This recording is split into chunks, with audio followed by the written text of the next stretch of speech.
Hey, how's everyone doing today? I'm Dr.Moxmo, and today we're going to be looking at the ever-popular and one of my favorite pastas, Squidward suicide. Now understand, we're not going to be doing episodes like this too often. I think it would be a little cheap and kind of too easy to do all the popular ones first. So we're only going to save those for special occasions, like today, seeing how it is to kick off to the summer. But don't worry, we'll eventually get into Jeff the Killer, Ben Drowned, the Russian Sleep Experiment, maybe even cupcakes. Hint, hint, wink, wink. Vomit, vomit. Now, without any further ado, let's get into Squidward's suicide.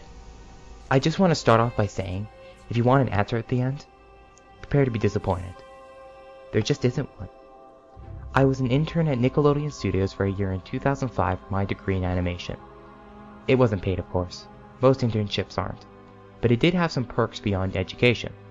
To adults, it might not seem like a big one, but most kids at the time would go crazy over it. Now, since I worked directly with the editors and animators, I got to view the new episodes days before they aired. I'll get right to it without giving too many unnecessary details. They had very recently made the SpongeBob movie, and the entire staff was somewhat sapped to creativity, so it took them longer to start up the season. But the delay lasted for more upsetting reasons. There was a problem with the Series 4 premiere that set everyone and everything back for several months. Me and two other interns were in the editing room, along with the lead animators and sound editors for the final cut. We received the copy that was supposed to be Fear of a Krabby Patty, and gathered around the screen to watch. Now, given that this isn't final yet, animators often put up a mock title card, sort of an inside joke for us, with phony, oftentimes lewd titles, such as How Sex Doesn't Work, instead of Rockabye Bivalve when SpongeBob and Patrick adopt a sea scallop. Nothing particularly funny, but work-related chuckles. So when we saw the title card, Squidward Suicide, we didn't think it more than a morbid joke. One of the interns even did a small throat laugh at it. The happy-go-lucky music plays as is normal. The story began with Squidward practicing his clarinet, hitting a few sour notes like normal. We hear SpongeBob laughing outside, and Squidward stops, yelling at him to keep it down as he has a concert that night and needs to practice. SpongeBob says okay, and goes to see Sandy with Patrick. The bubble splash screen comes up and we see the ending of Squidward's concert. This is when things began to seem off. While playing, a few frames repeat themselves, but the sound doesn't. At this point, sound is synced up with animation, so yes, that's not common. But when he stops playing, the sound finishes as if the skip never happened. There is a slight murmuring in the crowd before they begin to boo him. Not normal cartoon booing that is common in the show, but you could very clearly hear malice in it. Squidward's in full frame and looks visibly afraid. The shot goes to the crowd with SpongeBob in center frame, and he too is booing, very much unlike him. That isn't the oddest thing though. What is odd is everyone had hyper-realistic eyes, very detailed. Clearly not shots of real people's eyes, but something a bit more real than CGI. The pupils were red. Some of us looked at each other, obviously confused, but since we weren't the writers, we didn't question its appeal to children. Yet. The shot goes to Squidward sitting on the edge of his bed, looking very forlorn. The view out his porthole window is that of a night sky, so it isn't very long after the concert. The unsettling part is that there is no sound. Literally, no sound. Not even the feedback from the speakers in the room. It's as if the speakers were turned off, though their status showed them working perfectly. He just sat there, blinking in the silence for about 30 seconds. Then he started to sob softly. He put his hands, or tentacles, over his eyes and cried quietly for a full minute more. All the while, a sound in the background very slowly growing from nothing to barely audible. It sounded like a slight breeze growing through a forest. The screen slowly begins to zoom in on his face. By slow, I mean it's only noticeable if you look at the shots 10 seconds apart, side by side. His sobbing gets louder, more full of hurt and anger. The screen then twitches a bit, as if it twists in on itself, for a split second, then back to normal.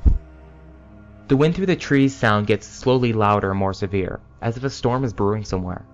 The eerie part is, this sound in Squidward's sobbing sounded real, as if the sound wasn't coming through the speakers, but as if the speakers were holes the sound was coming through from the other side.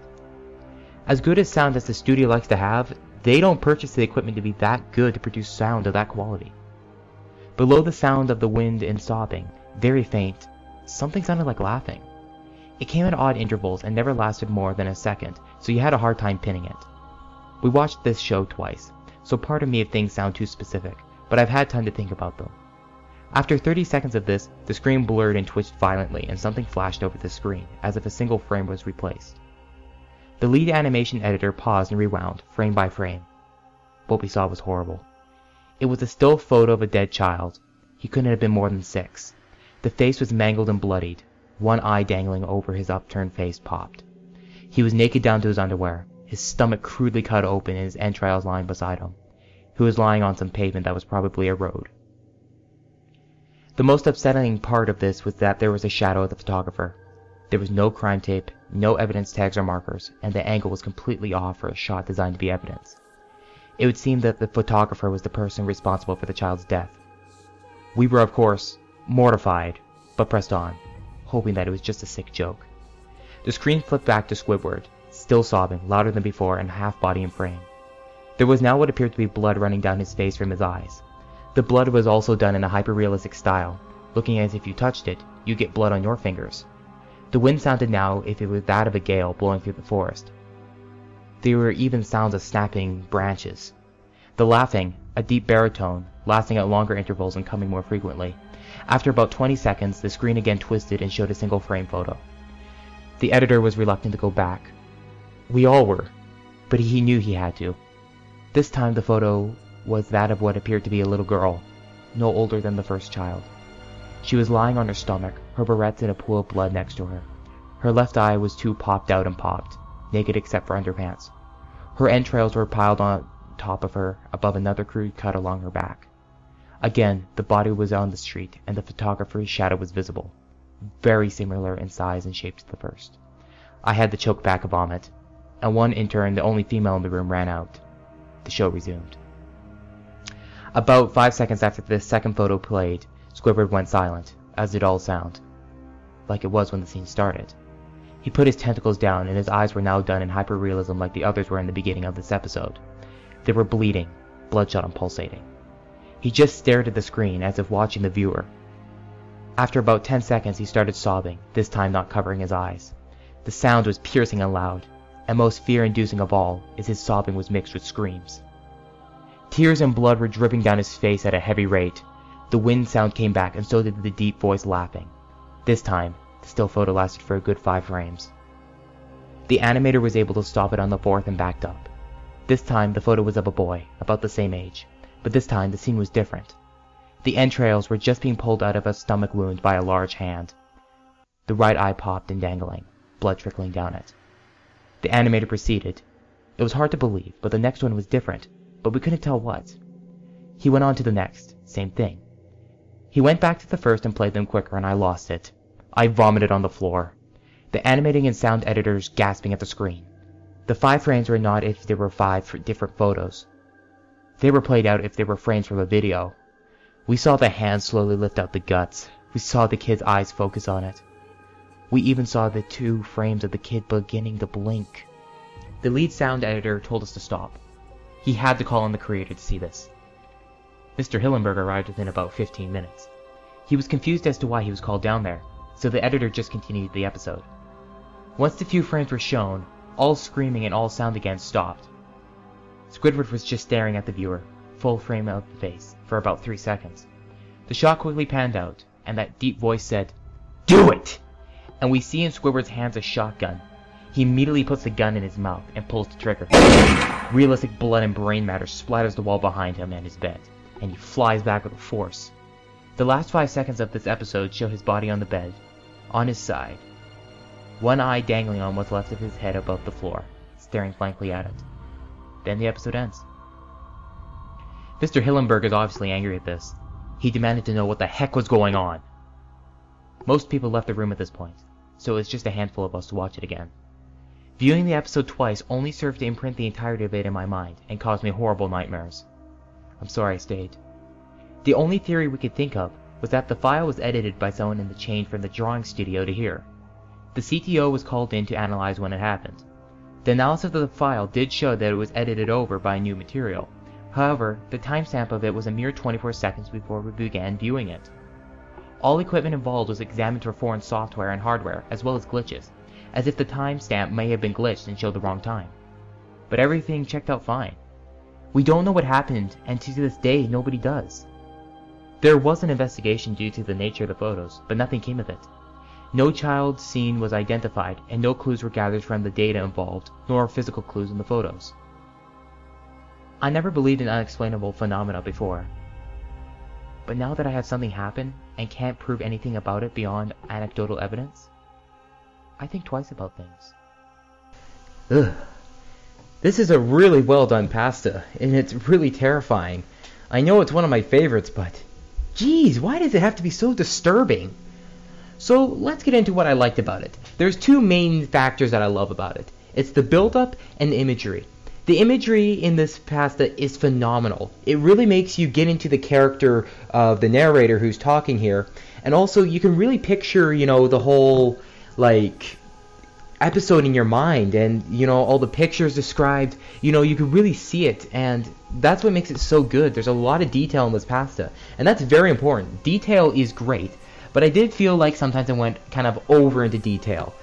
And when you go over into detail, you have a tendency to repeat yourself. I know, I shouldn't be talking. For example, the main one is about the eyes. If you noticed when he was describing, the eyes of the children being popped out and popped, it really repeats itself. You could say it was out or popped, or it was popped out. It's really hard to say, but it kind of is repetitive, and it doesn't sound really good. So that's enough about imagery, but the next one I want to talk about is the big one, and it's the build-up. The build-up is great too. It kind of goes in this very clean mountain. We start off with the weird title card, and then we move on to, the concert, with the hyper-realistic eyes and the booing, and then we get up to, Squidward crying and everything, and then we reach our climax where we have the huge, dead children pictures. And then, it starts to slow down again, and, we get into this mysterious, video, it was made 24 seconds before it was viewed, etc., etc., etc. And then we have, the investigation that turned up nothing. And you know what? That kind of feeds the mystery. And it's actually a very good pasta to kind of spark, interest into it and why people want to figure out if it's real or fake. Now, I'm pretty sure most of us can assume it's fake, but each company can have its dark secrets. And, a lot of people can counter that and say, well, what about that video on YouTube? That's apparently, the real thing. I hope you guys realize that video has, nothing that would support the pasta. It's just 2 minutes of Squidward staring at you with some creepy music. It's not even music, actually. It's just a single repeated tone with a bunch of screams and yelling in the background. Now, that's all I have to say about Squidward Suicide. It's a very enjoyable pasta, and I can understand why it's so popular. So, next week, we are going to go back and do something a little bit lower. In fact, we're actually going to be doing something so low. It's just about troll pasta, but not really. But you'll see when you get there. Anyways, I'm Dr.Moxmo. Leave any comments below about what I should do next or how I can improve. I'll see you guys next time. Keep gaming, everyone.